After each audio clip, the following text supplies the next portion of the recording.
September 2nd, 1666, 1 o'clock in the morning. Inside a modest bakery on Pudding Lane, the world is holding its breath. Thomas Farriner, baker to King Charles II, has retired for the evening, believing his ovens are extinguished. He is wrong. A single stray ember, no larger than a fingernail, slips from the hearth. It finds a pile of kindling. In any other year, this might have been a localized tragedy. But in 1666, London was a city under siege by the elements. A long, pitiless summer. The Siccitas, or extreme drought, had sucked every drop of moisture from the city's wooden bones. London was a medieval labyrinth of lignum et bitumen, wood and pitch. The houses were coated in flammable resin to keep out the rain. They stood so close that neighbours could shake hands across the street. As the first flame licks the timber walls of the bakery, a fierce gale-force wind from the east, a strong northeast wind, as noted by diarist Samuel Pepys, begins to roar. The spark becomes a flame. The flame becomes a beast. By dawn, the small spark has consumed 300 houses. The geography of the Western world is about to be rewritten in ash. For 4 days, London did not just burn.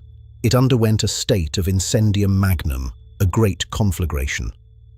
Listen to the sounds of 1666, the rhythmic thud of fire hooks pulling down houses to create firebreaks, the frantic splashing of buckets that proved utterly useless, and the terrifying low-frequency roar of a firestorm that created its own weather system.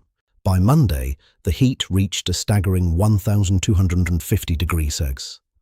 To put that in perspective, iron begins to glow at 500 degrees. At 1,200, it softens like wax. St. Paul's Cathedral, the stone heart of the city, was thought to be a safe haven. It was surrounded by an open churchyard, and its thick walls seemed invincible. But the wooden scaffolding acted as a ladder for the flames. The lead roof covering 6 acres melted. It cascaded into the streets in molten rivers, an unstoppable tide of liquid metal. By the time the wind died on Wednesday, the silence was more haunting than the roar. 13,200 houses were gone. 87 parish churches reduced to dust. 80% of the city was a charred skeleton. The smell was a sickening cocktail of scorched oak, boiled tallow, and the metallic tang of ruin. On the surface, it was the greatest tragedy in English history. But beneath the floorboards, a hidden war was being won. To understand the miracle, we must look at the horror that preceded it. Only 1 year earlier, in 1665, London was the epicenter of the Pestis bubonica, the Great Plague. 100,000 Londoners had been shoveled into mass graves. The city was a sprawling death trap of filth. The streets were open sewers. In the thatch of the roofs and the debris of the cellars lived the ratus ratus, the black rat. And on those rats lived the Xenopsilla chaopis, the fleas carrying the plague bacteria. The plague was an endemic monster that the medicine of the time could not touch. But the fire was a brutal, unintended sterilization. It did not distinguish between the wealthy merchant's home and the flea-ridden hovel. The fire's intense heat penetrated the very soil. It incinerated the deep-seated nests of the rat populations. It scorched the miasma and leveled the cramped, airless alleys that allowed the disease to leap from house to house.